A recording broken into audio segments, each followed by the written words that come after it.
E aí, moçada, tudo tranquilo? Aqui quem fala é o professor Rafael Felipe, né?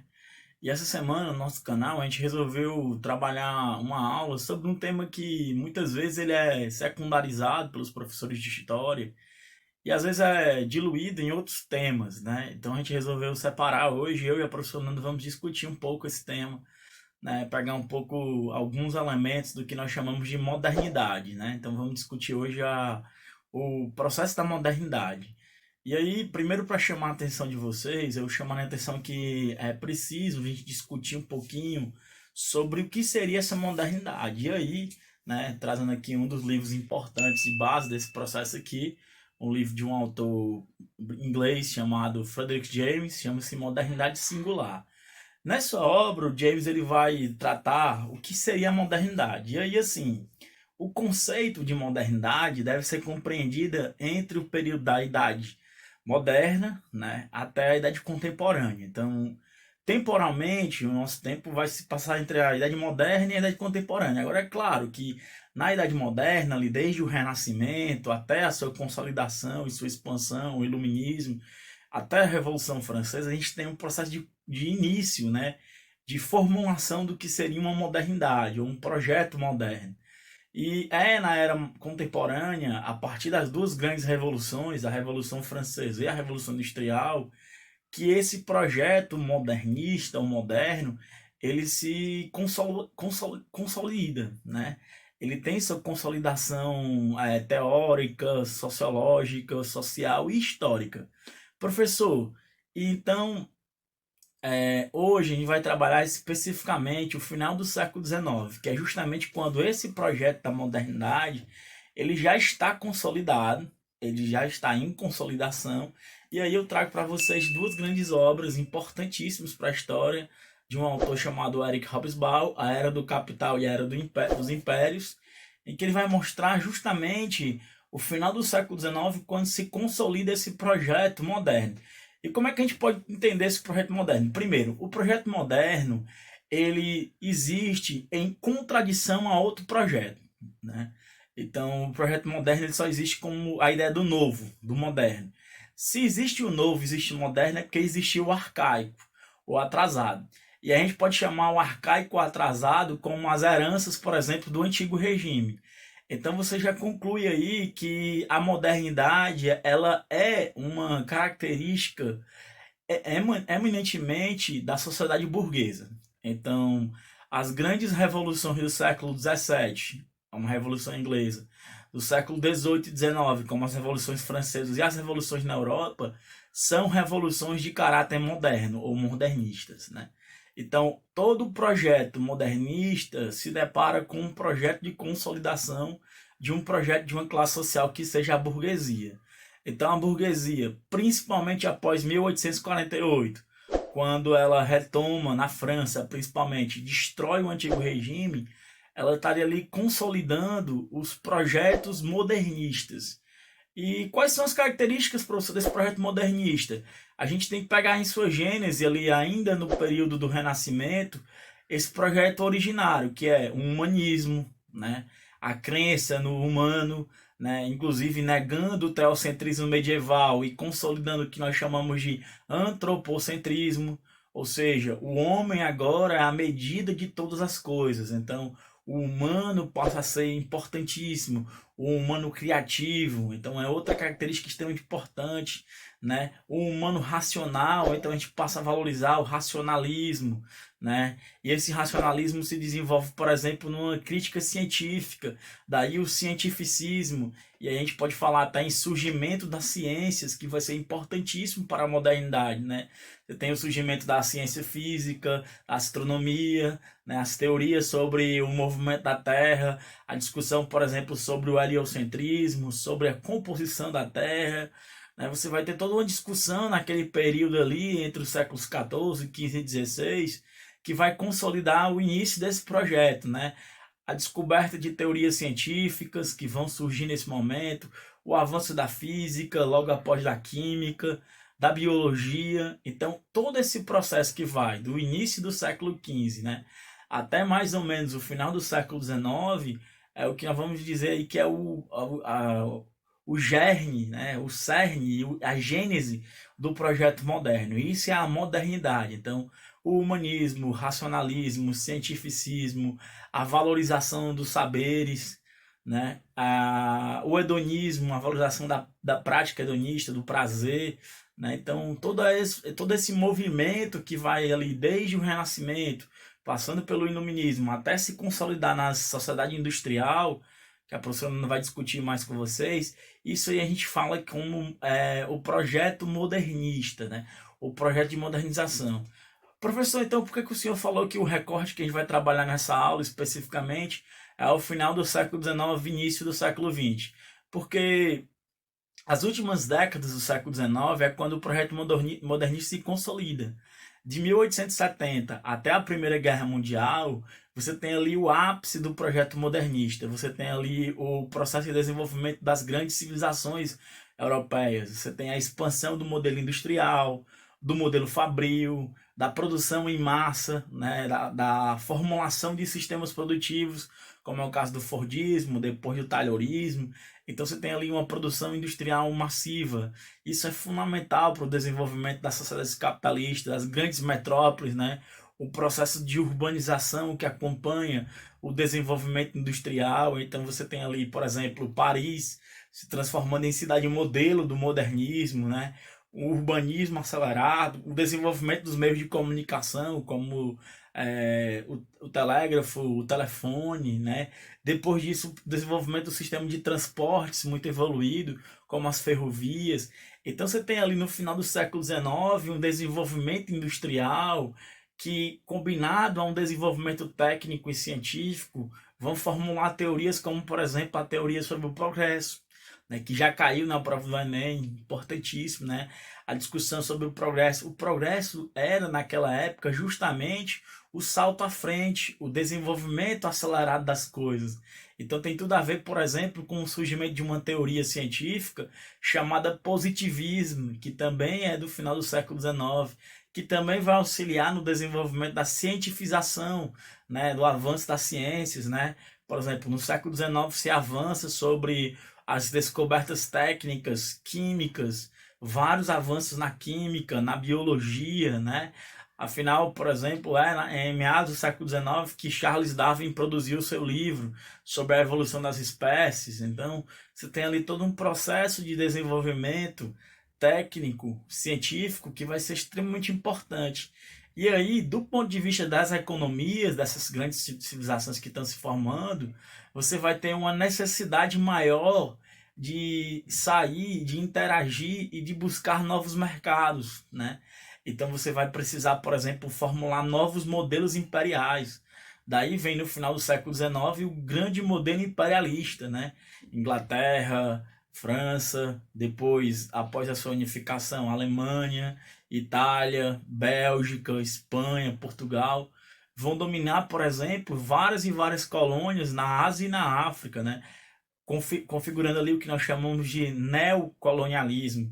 Então, o modelo modernista estava ressaltado dentro dessa perspectiva, né, de grandes mercados e grandes desenvolvimentos, de controle científico.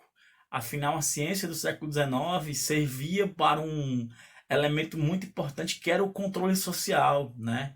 Você vai ter, por exemplo, numa obra de um filósofo francês chamado Michel de Foucault, chamado Vigiar e Punir, toda uma discussão importante sobre a questão do controle, sobre a questão da fabricação do corpo, né? Você vai ter uma interação sobre o corpo, você vai ter, por exemplo, a evolução da capacidade higiênica, né? Sanitarismo. Isso, inclusive, vai refletir aqui no Brasil, que tem tudo a ver com essa política urbanista, uma revolta muito importante aqui no Rio de Janeiro, chamada Revolta da Vacina. Você vai ter, por exemplo, uma consolidação de um projeto de controle social, vinculado, por exemplo, a reformas urbanas. Isso começa na França, né? O Barão de Haussmann vai elaborar uma tese, né, sobre um processo urbano. Inclusive, ele vai produzir uma planta urbana para Paris. Essa planta urbana tinha como características, por exemplo, avenidas largas, retas, que facilitavam, por exemplo, o escoamento de mercadorias, né? A circulação de pessoas e mercadorias pela França. Então você tem, naquele contexto do século XIX, um avanço da indústria, o desenvolvimento das economias, né? A formação de grandes cidades como Paris, Londres, Amsterdã, né? Você tem ainda cidades como depois Madrid, Barcelona, então você tem ali um processo de formação do que nós podemos chamar ali de gênese da metropolização, que se começa ali no final do século XIX e caminha avançando durante o século XX. Então, um crescimento urbano muito forte das cidades industriais, né? Londres, Manchester também vale a pena lembrar sobre a cidade.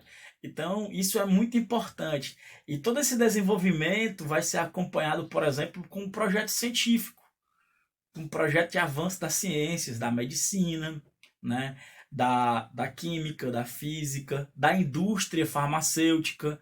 Afinal, você vai ter, por exemplo, ali o surgimento, por exemplo, das vacinas, que vão estar ligados, por exemplo, às grandes epidemias que existiam nessas cidades.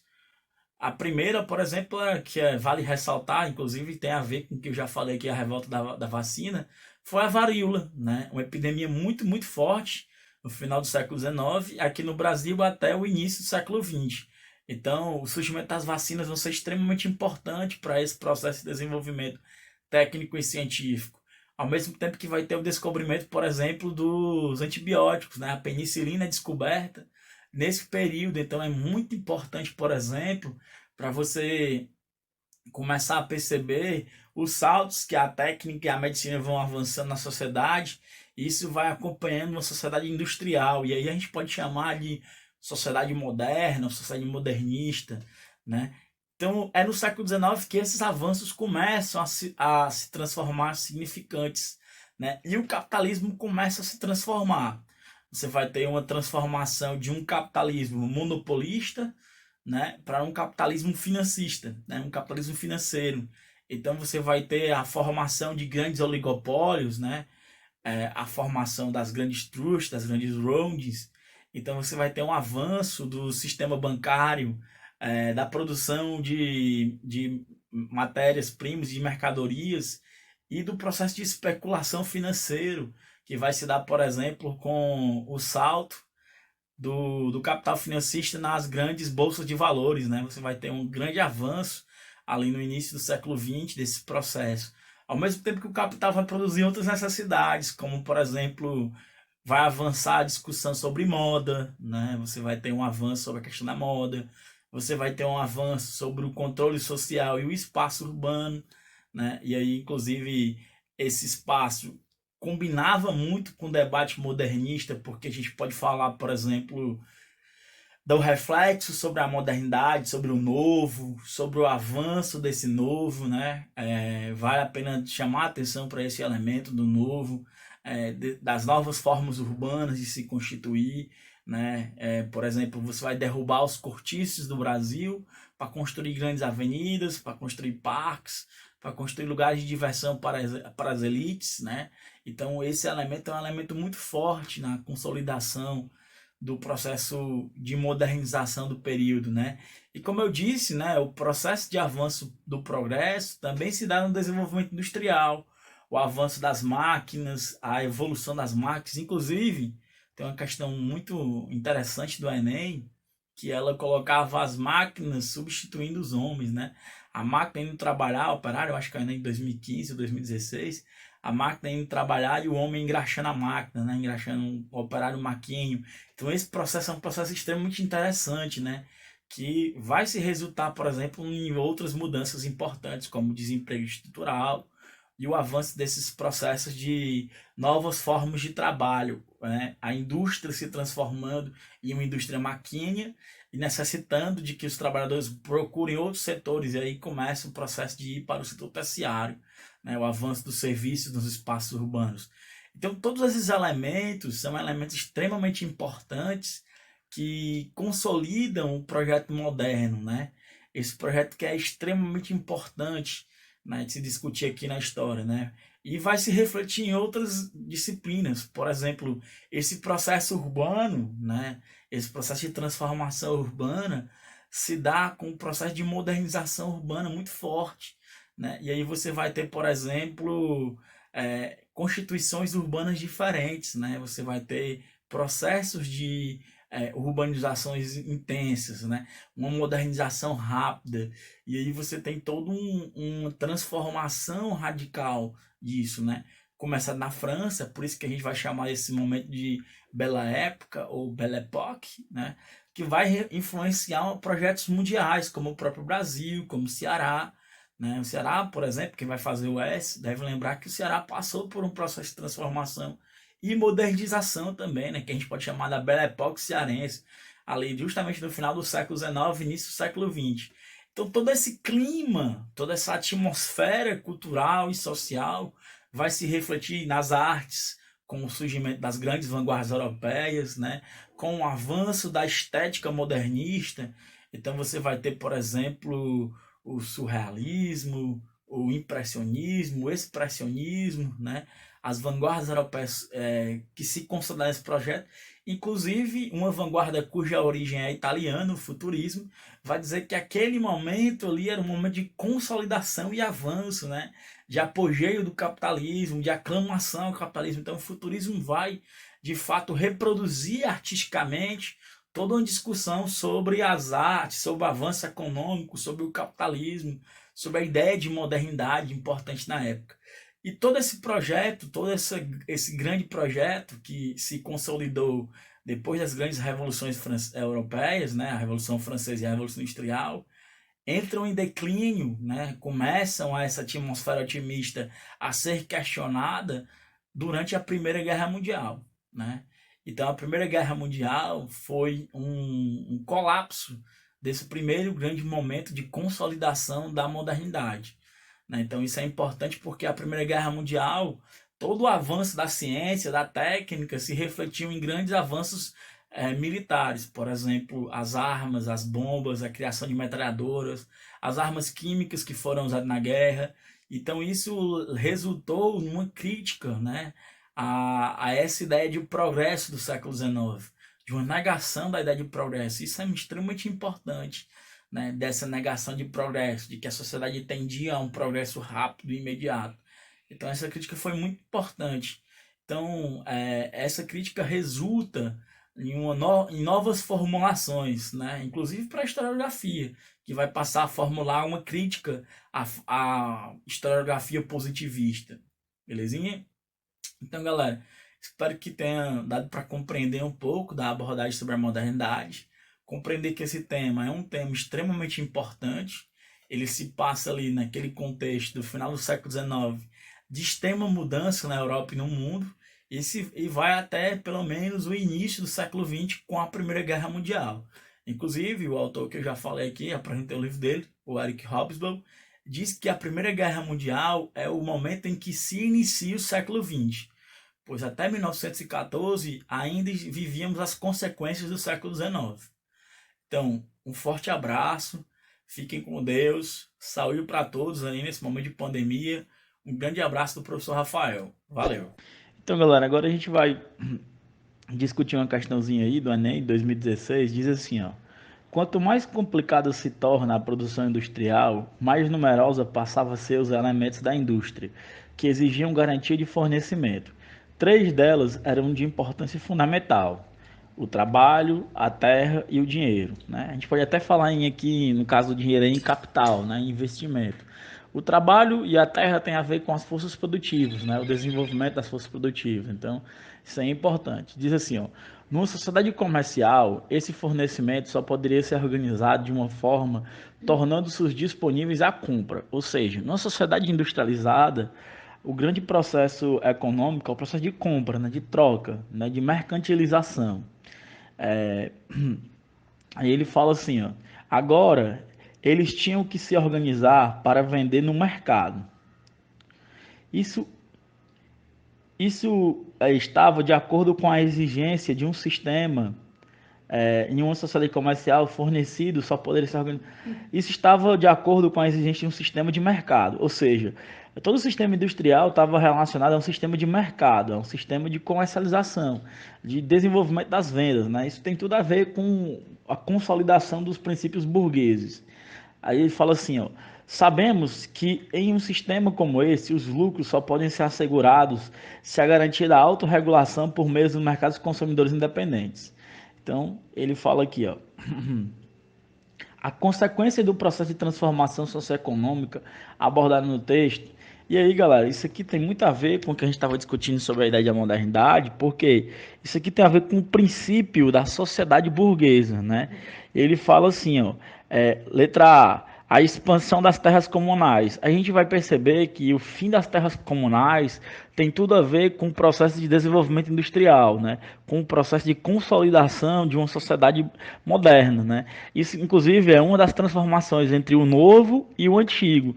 O sistema industrial, o sistema urbano, o sistema bancário, o sistema financeiro está em desacordo com as terras comunais. Letra B, a limitação do mercado como meio de especulação. Na verdade, o mercado não era um meio de especulação, né? Não era uma limitação para esse meio de especulação. Na verdade, o mercado vai permitir esse desenvolvimento. Eu falei na nossa discussão aqui que o sistema financeiro se desenvolve e estimula, por exemplo, a produção de bolsas de valores. Então, isso não está de acordo. A letra C, a consolidação do trabalho como uma mercadoria. Isso aqui é importante. Certo? Isso aqui tem tudo a ver com a sociedade industrial e com a sociedade burguesa. O trabalho é condicionado como uma força de trabalho e mercadoria. Ou seja, tudo que se trabalha agora vira uma mercantilização. Então, por isso que o item correto é o item C de casa.